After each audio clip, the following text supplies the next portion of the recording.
नमस्कार, मैं हूं साक्षी सिंह। आप देख रहे हैं वीएनएम टीवी।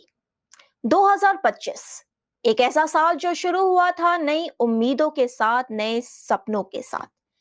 लेकिन अब एक ऐसा साल बनता जा रहा है जिसने हर किसी के दिल में डर और सवाल छोड़ दिए हैं। एक ऐसा काल चक्र जहां हर पल मौत का तांडव होता है। 2025 अभी तक खत्म भी नहीं हुआ है, सिर्फ 6 महीने गुजरे हैं। लेकिन हर दिन कोई ना कोई नया हादसा, कोई ना कोई नई ट्रेजेडी, मानो किस्मत ने अपना सबसे भयानक रूप ले लिया हो। 2025 जिस तरह से अभी बीत रहा है, जितनी भी घटनाएं अभी तक घटी है, उन सभी घटनाओं को सुनकर रोंगटे खड़े हो जाते हैं। मतलब कल्पना करिए एक ऐसी दुनिया की जहां हर सुबह सूरज नहीं बल्कि कोई नया हादसा आपका इंतजार कर रहा हो। लोग छुट्टी मनाने गए थे, अपनों के साथ हंसने खेलने के सपने लिए, लेकिन किस्मत ने उन्हें काल के हाथों सौंप दिया। कोई जश्न मनाने निकला था बेंगलुरु की सड़कों पर, लेकिन वो जश्न भी मौत के मेले में तब्दील हो गया। महाकुंभ के संगम पर श्रद्धालु पवित्र स्नान के लिए आए थे, लेकिन 100 से ज्यादा जिंदगियां उस भीड़ के कार में समा गई। पहलगाम की वादियों में छुट्टी का सुकून ढूंढने वाले परिवार आतंक का शिकार बने। मुंबई और दिल्ली की लोकल ट्रेन्स जो हर रोज का सहारा थी, वो भी मौत का पाश बनी। और 12 जून 2025 का वो मनहूस दिन तो हम कैसे ही भूल सकते हैं, जब एयर इंडिया की फ्लाइट टेक ऑफ के कुछ पल बाद ही क्रैश हो गई और 241 जिंदगियां जलकर राख हो गई। और ये तो सिर्फ गिने चुने हादसे हैं। इसके अलावा भी हम रोज अखबारों में किसी ना किसी हादसे के बारे में पढ़ते हैं और रूह कांप जाती है ये सोचकर कि 2025 खत्म होने में अभी और 6 महीने बाकी है। और ये काल चक्र अभी भी तेजी से घूम रहा है, मौत का तांडव थमने का नाम नहीं ले रहा है।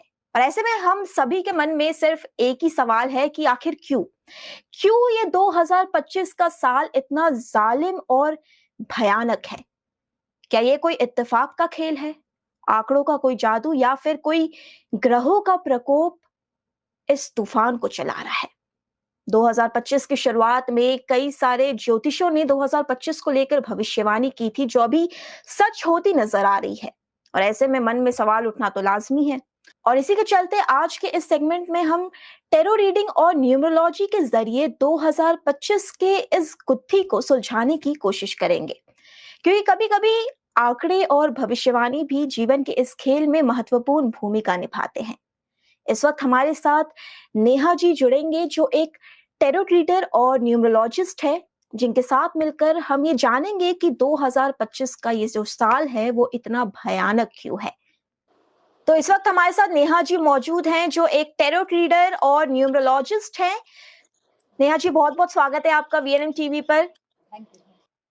तो आज नेहा जी के साथ मिलकर हम इस गुत्थी को सुलझाने की कोशिश करेंगे। तो नेहा जी, मेरा सबसे पहला सवाल आपसे यही है कि आप जैसा कि देख रहे हैं कि ये जो 2025 का जो साल है वो जिस तरह से बीत रहा है, वो अपने आप में ही एक बेहद मतलब भयानक चीज है जो हमारे सामने आ रही है बार बार हादसों के रूप में। तो इसके पीछे क्या कारण हो सकता है? कोई ग्रहों का प्रकोप या क्या फिर? साक्षी जी, बहुत गहराई पूर्वक आपने ये सवाल पूछा है और उसका जवाब भी इतना ही गहरा है। अभी जो साल चला है 9 नंबर, मतलब कि मंगल का साल चल रहा है। हमने जब साल शुरू हुआ तभी ही न्यूमरोलॉजी द्वारा, हमारे कार्ड्स के द्वारा और ग्रहों की चाल के द्वारा कहा ही गया था कि ये साल बहुत स्पीड में जाएगा, बहुत एनर्जेटिक रहेगा, बहुत एग्रेशन के साथ आएगा। इसमें एक्सीडेंट के योग है, मतलब अकस्मात होना, अचानक से कुछ भी ऐसी चीजें, ऐसे हादसे होना कि जो सबको हिला देगा, और आप देख ही रहे हो। तो देखिए, जो मंगल है वो एक अग्नि का लाइक ग्रह कह सकते हैं। उसके अंदर बहुत ज्यादा एनर्जी भरी होती है, और जिस ग्रहों के साथ उसका कंजंक्शन हो रहा है, वो कंजंक्शन भी इतना बड़ा रोल प्ले कर रहा है, तो जिसकी वजह से ये हादसे होना, ऐसे जो कहते हुए बहुत दुख हो रहा है, हमें भी अच्छा नहीं लग रहा है, बट हम इसके साथ ये हमें ध्यान रखना है कि हम कैसे डील करें। उस पे हम आएंगे, रेमेडी पार्ट पे हम आएंगे। बट जो रीजन है, ये मंगल है। मंगल के साथ केतु का कंजंक्शन है, और कुछ कुछ जगहों पे जो मंगल की सही एनर्जी है वो नहीं जा पा रही है, और उसकी वजह से ये चीजें हो रही है। और मतलब कौन-कौन से मूलांक के लिए सबसे ज़्यादा खतरनाक साबित हो सकता है? देखिए ये साल 9 नंबर का, अगर हम न्यूमरोलॉजी के द्वारा देखें तो ये साल 9 नंबर का साल है। 9 नंबर जो एक अच्छे कर्म, चैरिटी और समाज सेवा का हम नंबर कहते हैं।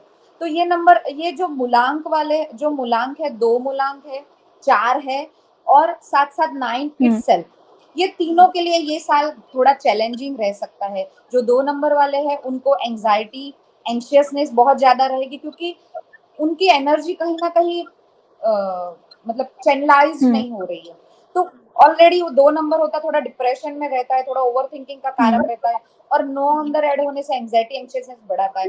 9 नंबर खुद में उतनी एनर्जी होती है, प्लस ये यूनिवर्सल नंबर 9 हो रहा है, तो ऑलरेडी बहुत ज़्यादा चैनल एनर्जी रहेगी, तो गुस्सा बढ़ाएगा, रिश्तों में बहुत अनबन कर देगा, बहुत इम्पल्सिव डिसीजन, उनकी लाइफ थोड़ी-सी दिक्कत वाली बन सकती है। जो 4 नंबर है Rahu, 9 and 4, they are not compatible at 9 all and 4। For each other.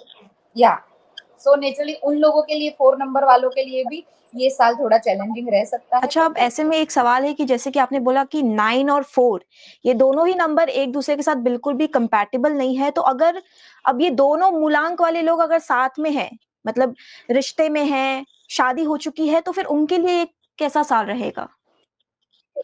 देखिए, एक ही है कि दोनों में एनर्जी बहुत ज्यादा रहेगी। 9 नंबर हमेशा 4 नंबर को कंट्रोल करने की कोशिश करता है, 4 नंबर को किसी के कंट्रोल में आना हुँ, पसंद नहीं है। तो ये चीजें होगी। तो अगर ये प्रोग्राम के द्वारा ये मैसेज देखा जाए कि ये साल थोड़ा सा एडजस्टमेंट, थोड़ा सा आप एक दूसरे के साथ कंपेटिबिलिटी नहीं है, पता चल गया है, तो अगर ये स्वीकार है कि ये इसकी वजह से हो रहा है, धीरे धीरे जैसे जैसे साल खत्म होगा चीजें अपने आप ठीक हो जाएगी। तो एक दूसरे की अच्छी बातें, अच्छी यादें, अच्छी मेमोरीज, और उसको प्रायोरिटाइज करके, रिश्तों को प्रायोरिटाइज करके अगर चला जाए, थोड़े हुँ। लॉजिकल वे से चला जाए, आप हीलिंग का सपोर्ट ले सकते हो, आप काउंसलिंग का सपोर्ट ले सकते हो, और समझदारी के साथ अगर चला जाए तो बस थोड़े महीनों की बात है। अब जैसा कि आपने बताया कि ये एक मंगल का साल है, तो जो लोग मांगलिक हैं, उनके लिए कैसा रहेगा? क्योंकि मैं खुद भी एक मांगलिक हूँ, तो इसलिए ये सवाल मैं खास पूछना चाहूँगी आपसे। तो उनके लिए कैसा ये साल रहेगा? अ, तो साक्षी जी, अभी हमें दूसरे किसी की जरूरत नहीं। आप बताइए, आपको ये साल बहुत ज्यादा गुस्सा आ रहा है? वो तो स्वाभाविक है जी, बिल्कुल गुस्सा मतलब हाँ, एंगर जो इश्यू है, वो तो है ही लेकिन अभी मतलब ऐसा है कि बहुत रिफ्लेक्स जो होते हैं ना हमारे, वो बहुत ज़्यादा हाई हो चुके हैं। तो बस ये होगा कि हम उसको कंट्रोल करने का जो पावर है, जो हम पहले जितना करते थे वो नहीं कर हुँ, पाएंगे। तो अगर हम ये एडजस्टमेंट के साथ, क्योंकि एक्सेप्टेंस एक बहुत बड़ी मेडिसिन होती है, जब वो चीज आ जाती है acceptance, okay this year is like this, I am going through this, but मुझे इस, मेरा गोल, एंड गोल क्या है, तो एंड गोल को याद रखते हुए ये समय को बहुत आराम से जाने दीजिए, तो कुछ ऐसी चीजें नहीं होगी। बस रिश्तों को थोड़े से पकड़ के रखें, क्योंकि आप देश में भी देख रहे हैं रिश्ते कितने हुँ, खराब हो रहे हैं। ठीक है ना? तो ये इसका जो असर है वो पूरे देश के साथ-साथ पर्सनल लाइफ पे भी ऐसे ही आते हैं, क्योंकि इंसान में जब ज़्यादा एंग्जायटी, एंग्शियसनेस और एग्रेशन और गुस्सा जब बढ़ जाता है, तो वो कुछ ऐसे कदम उठा देता है जो उसको नहीं उठाना चाहिए। तो जब आप जान लेते हो, एक्सेप्ट कर लेते हो चीज़ों को, तो आपके लिए थिंग्स थोड़ी ईज़ी होना शुरू हो जाती है, और फिर आप रेमेडियल पार्ट पे ज़्यादा और सॉल्यूशन पे ज़्यादा आप कंसंट्रेट करने लगते हो। अच्छा। तो मतलब ये जो मंगल का साल है और जो जो लोग भी मांगलिक हैं, उनका मतलब जो ये प्रभाव है वो बढ़ेगा या मतलब घटेगा, मंगल होने की वजह से? देखो, जैसे-जैसे ये साल जाएगा ना, साल जैसे-जैसे जाएगा कम होगा। हाँ, अभी थोड़ा ज़्यादा हो गया, क्योंकि अभी मंगल और केतु का जो हुँ, कंजंक्शन चल रहा है, तो और वो भी सिंह राशि में है। मतलब सिंह राशि अग्नि तत्व की राशि है, मंगल अग्नि है, केतु डिटैचमेंट है, all of sudden cut off हो जाना, ऑल ऑफ सडन छोड़ देना, अलग हो जाना। ये आप देख ही रहे हाँ। होंगे अभी, जो भी हो रहा है सब कुछ ऑल ऑफ सडन हो रहा है। तो बस ये कुछ टाइम है, वो टाइम को हमको थोड़ा-सा सँभाल के चलना है।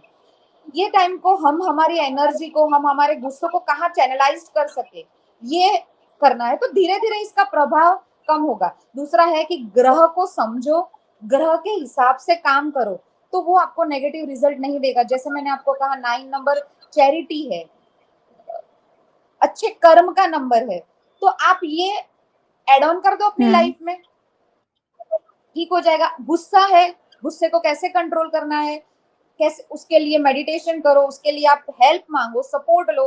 बस जैसे हम ग्रह के हिसाब से काम करने लगते हैं ना, तो चीजें अपने आप स्लो डाउन होने लगती है। तो जो नेगेटिव इफेक्ट है वो कम होने लगती है। केतु है, डिटेचमेंट है, तो थोड़ा टाइम आपको स्पेस की जरूरत है, थोड़ा आपको मी टाइम की जरूरत है।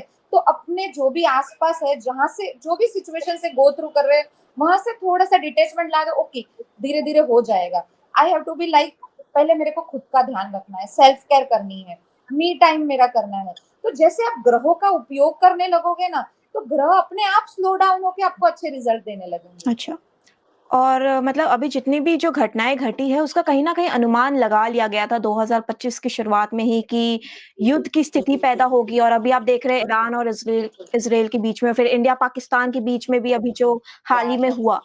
तो मतलब अब नियर फ्यूचर और क्या-क्या हम अनुमान लगा सकते हैं? मतलब ये जो स्थिति है वो ऐसे ही कंटिन्यू रहने वाली है या थमेगी? देखिए, अगर मैं आपको near future, we are only the या मीडिएटर, ठीक है, ये आप समझ सकते हैं कि हम सिर्फ मीडिएटर है। हम कुछ चीजें अनुमान करके आप बता सकते हैं, पहुंचा सकते हैं, ठीक है। तो देखिए, ये साल तकलीफ वाला तो है, और आगे भी एक्सीडेंट है, डिवोर्सिस है, ब्रेकअप्स है, दूसरे दूसरे अलग अलग देशों में प्रॉब्लम्स है, बढ़ेंगे कम होंगे, बढ़ेंगे कम होंगे। बट अगर आ, हम प्रॉब्लम, अब ये सारी चीजें हमारे कंट्रोल में नहीं है, हुँ, ठीक है ना। जो ग्रह के कंजक्शन है हमारे कंट्रोल में नहीं है, क्योंकि मंगल केतु जिसके जिसके चार्ट में है, जिसके डॉक्टर्स है, सोल्जर्स है, ऑकल्ट साइंस की जो प्रैक्टिस करते हैं, उन लोगों में चार्ट में ये प्रॉपर कंजक्शन रहेगा ही। बट अगर ये हमारे कंट्रोल में नहीं है, but remedial and solution part हमारे कंट्रोल में है, ठीक है। अगर इसको एक इंसान नहीं, जब ये अगर हम देश के हिसाब से देखा जाए, तो जब पूरे देश, जब बहुत ज्यादा लोग मिलके ये खराब कर सकते हैं, तो बहुत ज्यादा लोग मिलके ये सही भी कर सकते हैं। इसमें आप मानते हाँ, हैं? ये बात के साथ आप अग्री बिल्कुल। करते हो? ठीक है ना। तो जब जो चीज हमारे कंट्रोल में नहीं है, उसको हम छोड़ के, उसके बारे में ना सोच के, नेगेटिव ज्यादा एनर्जी ना देके, जो चीज हमारे कंट्रोल में, हम प्रेयर करें, पूरे देश के लिए करें। तो जब एक से लगे 10 नहीं, 100 और 200 और 2000 लोग ये चीज करने लगेंगे, तो ग्रह का प्रकोप अपने आप धीरे धीरे स्लो डाउन हो जाएगा। और अभी सुनने में ये भी आ रहा है कि जो 1941 का कैलेंडर था वो हूबहू 2025 के कैलेंडर से मिलता है, तो इसके पीछे मतलब क्या कनेक्शन है, ये जानना चाहूँगी मैं? अ, देखिए, न्यूमरोलॉजी और एस्ट्रोलॉजी, ये दोनों के हिसाब से अगर मैं आपको बताऊँ, तो 1941 आप जो कहा, कैलेंडर है, वो 6 नंबर से रूल करता था, ये 9 नंबर से रूल करता है, ठीक है। 6 नंबर है जो इमोशनली आपको कार्मिक लेसन देता है, आपके रिलेशनशिप पे ज्यादा अफेक्ट करता है, आपकी पर्सनल लाइफ पे करता है। जो 9 है वो वर्ल्ड वाइड इफेक्ट करेगा, ठीक है ना। मतलब 6 नंबर का भी वर्ल्ड वाइड था, मैं ऐसा नहीं बोल रही हूँ, बट वो समथिंग, वो कार्मिक लेसन था। और यहाँ भी कार्मिक लेसन है, डिफरेंट वे से है, ठीक है। तो और 1941 में भी कुछ ग्रह के बहुत बड़े ट्रांजिट हुए थे। आप अगर वो कैलेंडर देखो, तो तभी भी बहुत ज्यादा ग्रह के ट्रांजिट हुए थे। और 2025 में भी आप देखो, राहु, केतु, सैटर्न अभी मीन में गया है। अभी जो मंगल और केतु का कंजक्शन हुआ है, जो सी में है। तो ये जो बड़े बड़े ग्रह के ट्रांजेक्शन था, वो भी काफी हुँ। सिमिलैरिटीज थी दोनों साल में। तो तभी भी ऐसा साल था कि भाई एक चेंज आने वाला है। देखो, कोई भी चेंज आने से पहले एक बहुत, क्योंकि चेंज कभी भी इजी नहीं होता हुँ। साक्षी जी, ठीक है ना।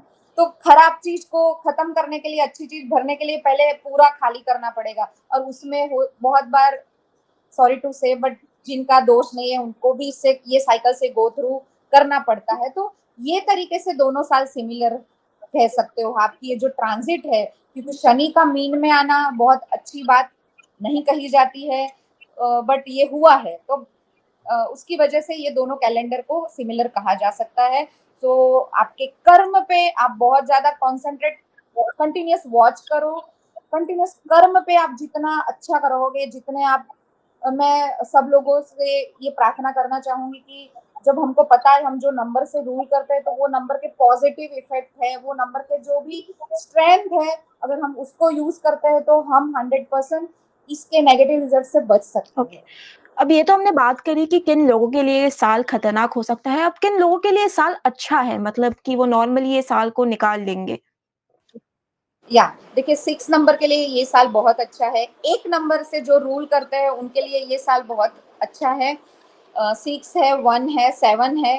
अ, ये और 9 नंबर के लिए पूरा साल खराब नहीं होगा, but 1, 6 and 9 itself, but in some of like some group of people के लिए 9 उतना बुरा नहीं ओके। रहेगा, बट 1 एंड 6 के लिए ये साल अच्छा है। तो मतलब अभी ये जो ग्रहों का प्रकोप है वो कब तक चलता रहेगा? 2026 की शुरुआत में हम उम्मीद कर सकते हैं कि नई रोशनी लेकर आएगा वो साल?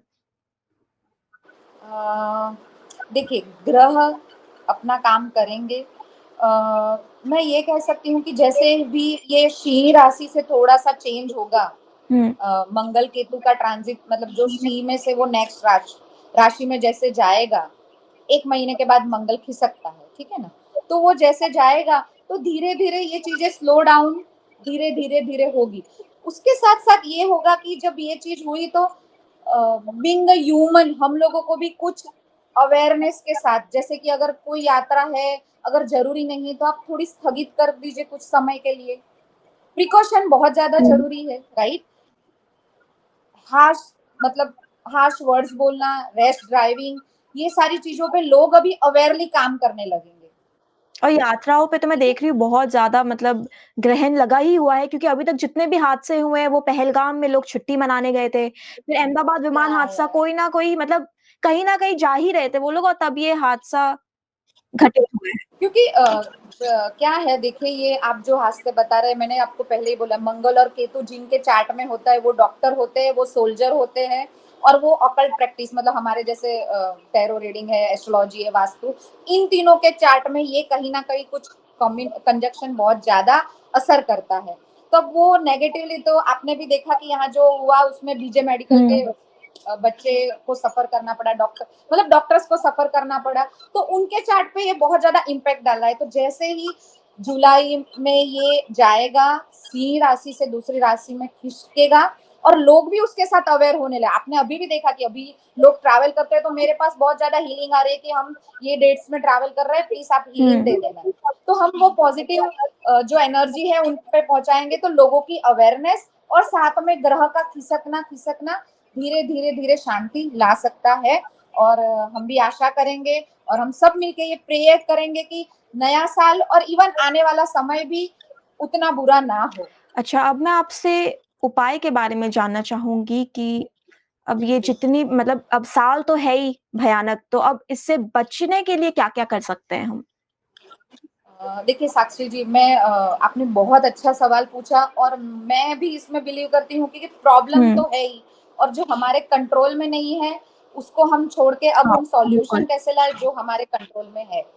ठीक है? तो आप सबसे पहले तो हनुमान चालीसा एवरीडे कीजिए, जितने लोग मिलके हो सके उतने लोग कीजिए। घर में एक रूल्स बना दीजिए कि ये समय पे नीचे ज़मीन पे बैठ के आपको हनुमान चालीसा का पाठ करना है। जो आप हनुमान जी की जितनी आराधना करोगे, एक ये हो गया स्पिरिचुअल, आपको मैं रिलीजियस और स्पिरिचुअल मैं आपको रेमेडी दे रही हूँ, ठीक है? उसके बाद हो सके उतना रेड कलर थोड़ा-सा पहनना ये साल के लिए हुँ। अवॉइड कीजिए, जितना हो सके, ठीक है? मैं बिल्कुल नहीं कह रही हूँ। मसूर दाल का दान दीजिए। समझ लीजिए कि आपको पता है आप नेक्स्ट मंथ ट्रैवल करने वाले हो, तो वो अगले महीने और जब तक जाते हैं तब तक के जितने मंगलवार हैं, उस दिन आप मसूर दाल का डोनेशन अच्छा, कीजिए। और ट्रैवल हनुमान करने से चालीसा पहले। एवरी डे 1 बार, 5 बार, 7 बार चैंट ओके, कीजिए, ओके। ठीक है? और अगर आप नहीं चैंट कर पाते तो सुनिए उसको। और जो दूसरी ये हो गई स्पिरिचुअल और रिलीजियस रेमेडी, जो दूसरी रेमेडी है जो लोगों को बहुत अवेयरली फॉलो करनी है। एक तो फॉल्स लैंग्वेज का बिल्कुल उपयोग नहीं करना है, जो आजकल बहुत ट्रेंड बन गया है। मैं ट्रेंड चेंज नहीं कर सकती हूँ, बट हो सके उतना कंट्रोल कीजिए वो फॉल्स लैंग्वेज को। आप एक जो इंसान आपके घर पे, शायद वो मेड हो, चौकीदार हो, कोई भी हो, उसको इंडिविजुअल रिस्पेक्ट दीजिए। चैरिटी करना, आप एनजीओ में चैरिटी कीजिए, जो रियल जिनको हेल्प चाहिए आप उनको हेल्प कीजिए। ये सारी एक ग्रह की रेमेडी है, तो जिसकी वजह से आप उसका जो प्रकोप है, उसके जो नेगेटिव इफेक्ट है उससे बच सकते हैं। और उसके साथ साथ एवरी डे कोई एक फिजिकल एक्सरसाइज, ये बहुत ज्यादा जरूरी है, जिससे आपकी एनर्जी चैनलाइज होगी और जिससे आपका एग्रेशन और आपकी एनर्जी को एक रास्ता मिलेगा, आपका एग्रेशन और एंगर कंट्रोल में रहेगा। नेहा जी, बहुत-बहुत धन्यवाद वीएनएम टीवी से जुड़ने के लिए और हमारे दर्शकों को इतनी महत्वपूर्ण जानकारी साझा करने के लिए। Thank you. ओके, धन्यवाद। तो 2025 का ये जो साल है वो अभी खत्म नहीं हुआ है। 6 महीने और बचे हैं और ये जो काल चक्र है वो तेजी से घूमता ही जा रहा है। और जैसा कि नेहा जी ने बताया कि अभी आने वाले फ्यूचर में और भी हादसे हो सकते हैं। लेकिन ऐसे में इस तूफान में आप अपने नाव को सहारा ज़रूर दे सकते हैं। नेहा जी ने जितने भी उपाय बताए हैं, अगर आप उसे अपने जीवन में अपनाते हैं, तो शायद आप इन ग्रहों के प्रकोप से बाहर आ पाएँ। कुछ लोगों के लिए ये साल एक अंत साबित हुआ है, लेकिन कुछ लोगों के लिए ये नई शुरुआत भी है। और मैं जानती हूँ कि आप में से बहुत सारे लोगों को न्यूमरोलॉजी और एस्ट्रोलॉजी पर भरोसा नहीं होता, लेकिन अभी जिस तरह की सिचुएशन चल रही है, ऐसे में सच में यही लगता है कि धरती पर मानो कोई ग्रहण लग गया हो। तो ऐसे में अपने तरफ से सुरक्षित रहना, सतर्क रहना बेहद ज़रूरी है। तो हिम्मत रखिए और पॉजिटिव रहिए और इसी तरह की महत्वपूर्ण जानकारी पाने के लिए देखते रहिए वीएनएम टीवी।